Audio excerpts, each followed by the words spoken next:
ஓம் ஸ்ரீ குருபியோ நமக. ஓம் ஸ்ரீ மகா பெரியவா சரணம். வரும் ஜூன் 9ஆம் தேதி திங்கட்கிழமை வைகாசி விசாகம் முருகப்பெருமானுக்குரிய இந்த நல்ல நாள்ல இப்ப நாம சொல்லக்கூடிய இந்த பொருட்கள்ல ஏதாவது ஒரு பொருள் முடிஞ்சா எல்லா பொருளையும் வாங்கி வீட்டுல வைக்கிறதுக்கு முயற்சி பண்ணுங்க. பணம் சம்பந்தப்பட்ட பொருளாதார சம்பந்தப்பட்ட எல்லா பிரச்சனைகளுக்கும் ஒரு தீர்வு கிடைக்கும். அது என்னென்ன பொருட்கள், அதை எப்படி வாங்கணும் பார்க்கறதுக்கு முன்னாடி நம்மளோட வீடியோஸை இப்பதான் நீங்க ஃபர்ஸ்ட் டைம் பாக்குறீங்கன்னா மறக்காம சப்ஸ்கிரைப் பண்ணிக்கோங்க. தொடர்ந்து இது மாதிரி அப்டேட் தெரிஞ்சுக்கிறதுக்கு பக்கத்துல நோட்டிபிகேஷன் பெல்லை கிளிக் பண்ணி ஆல் அப்படிங்கிற செலக்ட் பண்ணிக்கோங்க. இப்ப என்னென்ன பொருட்களை எந்த நேரத்துல வாங்க போறோம் அப்படிங்கிற பத்தி தெளிவா தெரிஞ்சுக்கலாம். ஒரு வருஷமும் வைகாசி மாசத்துல வரக்கூடிய விசாகம் நட்சத்திரம் தான் வைகாசி விசாகம். சொல்ல போனா முருகப்பெருமானுக்குன்னு அர்ப்பணிக்கப்பட்ட ஒரு அற்புதமான புனிதமான ஒரு நாள் இந்த ஒரு வைகாசி விசாகம். வைகாசி விசாகம் அப்படிங்கிற நாள்ல தான் முருகப்பெருமான் அவதரிச்சதா கந்த புராணத்துல சொல்லப்பட்டிருக்குது. அதாவது சிவபெருமானோட நெற்றிக்கல்ல இருந்து வெளிவந்த அந்த தீக்கதிர், அந்த நெருப்பு கதிர் மூலயமா உருவானவர் தான் முருகப்பெருமான். அப்பேற்பட்ட முருகப்பெருமான் அவதரிச்ச அற்புதமான ஒரு நாள் வருடாவடம் வரக்கூடிய வைகாசி விசாகம். இந்த நாள்ல முருகப்பெருமான விரதம் வந்து வழிபாடு நடத்துனீங்கன்னா நீங்க என்ன வரன்னு கேட்குறீங்களோ அதை உங்களுக்கு முருகன் வாரி வழங்கிடுவார். குறிப்பா முருகன் பிறந்திருக்கக்கூடிய, முருகனோட பிறந்த நாளாக இருக்கக்கூடிய இந்த நாள்ல குழந்தை பாக்கியம் இல்லாத தம்பதிகள் முருகப்பெருமானை வணங்கும் போது கூடிய சீக்கிரம் குழந்தை பேரு உண்டாகும். அதே மாதிரி திருமண வரன் அமையாம கைகூடாம காத்துட்டு இருக்கிறவங்களுக்கு கூடிய சீக்கிரம் திருமண வரனும் கைகூடும். முதல்ல வைகாசி விசாகம் எத்தனை மணிக்கு ஆரம்பித்து எத்தனை மணிக்கு முடியுது, எத்தனை மணிக்கு பூஜை செய்யணும் அப்படின்னு தெரிஞ்சுக்கணும். ஜூன் 9ஆம் தேதி திங்கட்கிழமை வைகாசி விசாகமா இருந்தாலும் ஜூன் 8ஆம் தேதி மதியம் 2:10 ஆரம்பிக்கக்கூடிய விசாகம் நட்சத்திரம் ஜூன் 9ஆம் தேதி மாலை 4:40 வரைக்கும் இருக்கு. ஆனா சூரிய உதயத்தை கணக்கு பண்ணி ஜூன் 9ஆம் தேதி திங்கட்கிழமை தான் நம்ம விசாக நட்சத்திர கணக்குல எடுத்துக்கிட்டு அன்றைக்கு தான் வைகாசி விசாகத்துக்கான பூஜைகள் நாம செய்யணும். சரி, முருகப்பெருமானுக்கு என்ன விதமான பூஜைகள் செய்யணும்? கடவுள்களே விநாயகருக்கு அடுத்து ரொம்ப எளிமையான கடவுள் யாருன்னு கேட்டீங்கன்னா அது முருகர் தான். நிக்கக்கூடிய இடத்துல இருந்த முழு பக்தியோட முருகான்னு கூப்பிட்டீங்கன்னா ஓடி வந்து உதவக்கூடியவர். முருகப்பெருமானுக்கு உகந்த மலர்கள் நிறைய இருக்கு.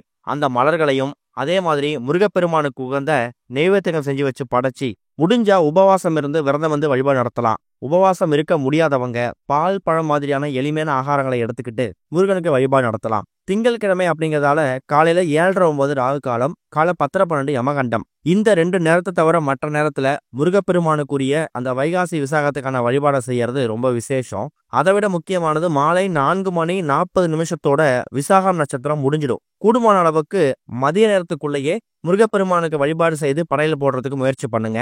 கோவிலுக்கு போறது, முருகப்பெருமான கோவிலுக்கு போயிட்டு இறை வழிபாடு செய்யறது, இது எல்லாத்தையும் இங்க தாராளமா மாலை ஒரு 6-7 மணிக்கு மேல கூட செய்யலாம். அது தப்பு இல்ல.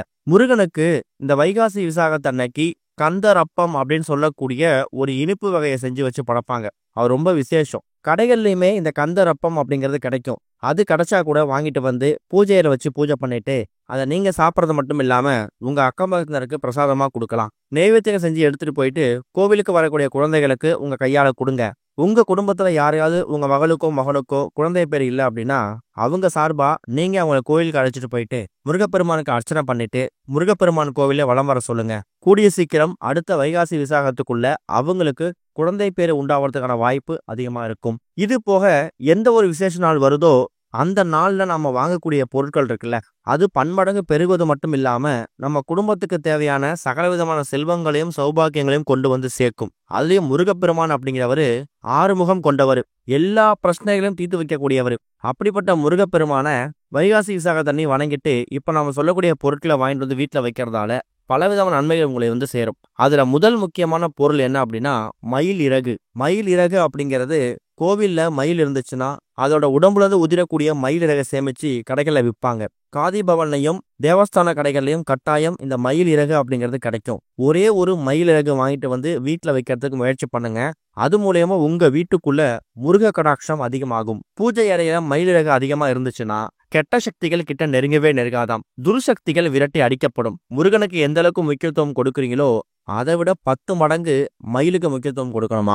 அப்பேற்பட்ட மயில் உடம்புல இருந்து கிடைக்கக்கூடிய அந்த மயில் இறகு உங்க வீட்டோட பூஜை அறையில வைகாசி விசாகத்தன்னைக்கு வரும்போது அந்த முருகனே உங்க வீட்டுக்குள்ள வந்ததா தான் ஐதீகம். முடிஞ்சா வாங்கிட்டு வந்து வைக்கிறதுக்கு முயற்சி பண்ணுங்க. அடுத்ததா திணை மாவு. சொல்ல போனா இந்த வைகாசி விசாகத்தன்னைக்கு தேனும் திணை மாவும் கலந்து முருகப்பெருமானுக்கு பிரசாதமா வைக்கலாம். முடிஞ்சா திணை மாவு ஏற்கனவே உங்க வீட்டுல இருந்தாலும் பரவாயில்ல, புதுசா ஒரு 100 கிராம் இல்ல ஒரு 200 கிராம் வாங்கிட்டு வந்து வீட்ல வச்சு பூஜை பண்ணிட்டு, இல்லன்னா அந்த திணை மாவுல கொஞ்சமா தேன் சேர்த்து அத நீங்க முருகப்பெருமானுக்கு படைக்கிறது ரொம்ப விசேஷம். அடுத்ததா முருகனோட திருவுருவப் படம். நம்ம 2 திருவுருவப் படம் சொல்லப் போறோம். இதுல உங்களுக்கு எது தேவைப்படுதோ அத நீங்க பயன்படுத்திக்கலாம். இப்ப உதாரணத்துக்கு வீட்ல வறுமை அதிகமா இருக்கு, கடன் பிரச்சனை அதிகமா இருக்கு, பொருளாதார சிக்கல் இருக்கு அப்படின்னு நினைக்கிறவங்க முருகப்பெருமான் ராஜ அலங்காரத்துல இருக்கிற மாதிரி போட்டோ ரொம்ப பெருசா வாங்கணும் அப்படிங்கிற கட்டாயம் கூட கிடையாது. உங்களோட உள்ளங்கை அளவுக்கு பாக்கெட்ல வைக்கிற அளவுக்கு இருந்தா கூட போதும். முருகன் ராஜ அலங்காரத்துல இருக்க மாதிரி வாங்கிட்டு வந்து வைக்கும்போது கடன் பிரச்சனை வேரோடு அழியும், பொருளாதார சிக்கலுக்கு முற்றுப்புள்ளி கிடைக்கும்.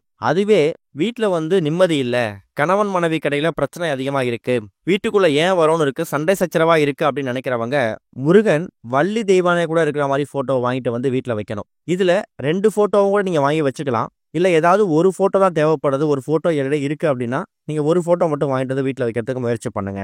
அடுத்தது முருகப்பெருமான் ஒரு இனிப்பு பிரியர். அவர் இனிப்புல செஞ்சு வச்ச எல்லா நைவேத்தியங்களையும் மனசார ஏத்துப்பாரு. ரொம்ப பெருசா செய்ய முடியலையா, கொஞ்சமா பால்ல கல்கண்டு போட்டு அந்த கல்கண்டு பால் நைவேத்தியமா வச்சா கூட அதை ஏத்துப்பாராம். அப்பேற்பட்ட இனிப்பு மிகுந்த ஏதாவது ஒரு பொருளை வாங்கிட்டு வந்து வீட்டுல வைக்கலாம். ஒரு 50 ரூபாய் 100 ரூபாய்க்கு ஸ்வீட் வாங்கிட்டு வந்து கூட நீங்க இனிப்பு பொருளா வாங்கிட்டு வந்து, அதுவும் முருகனோட பிறந்தநாள் அன்னைக்கு வாங்கிட்டு வந்து வைக்கிறது ரொம்ப விசேஷம். முருகன் மலர்னா ரொம்ப பிடிக்குமா அவருக்கு.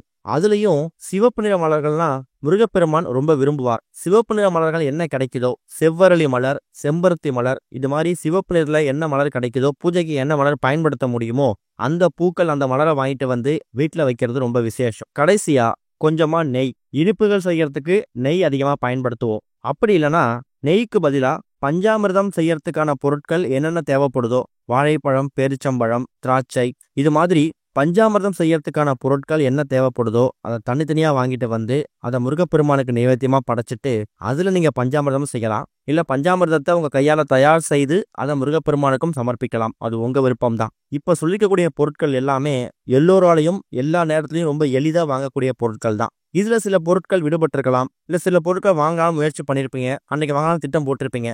அந்த பொருட்களை கண்ணை மூடிட்டு தாராளமா வாங்குங்க. முருகப்பெருமான் அவதரிச்ச நாளாக இருக்கக்கூடிய வைகாசி விசாகத்தன்னைக்கு நீங்க என்ன பொருள் வாங்கினாலும் அது பன்மடங்கு பெருகும். அதுவும் திங்கட்கிழமை சோமவாரம் வந்திருக்கிறது ரொம்ப விசேஷம். கோவிலுக்கு போகும்போது சிவபெருமானை வணங்கிட்டு அதுக்கப்புறமா முருகப்பெருமானை வணங்குங்க. அதே மாதிரி வைகாசி விசாகத்தன்னைக்கு தானங்கள் செய்யறதும் விசேஷம். குடை, செருப்பு, வஸ்திரம், தானியங்கள், இது மாதிரி என்னென்ன பொருட்களை உங்களால தானம் பண்ண முடியுமோ அந்த பொருட்களை கஷ்டப்படக்கூடிய இல்லாத ஏழை எளிய மக்களுக்கு நீங்க கட்டாயம் தானமா கொடுக்கலாம். முருகப்பெருமான் கோவிலுக்கு அந்த விளக்குகள் ஏற்றுவதற்கான அந்த தீப எண்ணெய் வாங்கி கொடுக்கலாம். அபிஷேகத்துக்கு தேவையான பொருட்களை வாங்கி கொடுக்கலாம். இது எல்லாமே உங்க தனிப்பட்ட விருப்பம் தான். முருகன் கோவிலுக்கு இந்த பொருட்களை வாங்கி கொடுக்கும் போது முருகன் கடாட்சம் உங்க மேல விழும். அதுவே முருகன் அவதரிச்ச இந்த வைகாசி விசாகத்தன்னைக்கு இல்லாதவங்களுக்கு தானம் பண்ணும்போது பலவிதமான புண்ணியங்கள் வந்து சேரும். இப்ப நாம சொல்லிக்கக்கூடிய இந்த முறைகளை பின்பற்றி இந்த பொருட்களை வாங்கி வீட்டுல வைக்கிறதுக்கு முயற்சி பண்ணுங்க.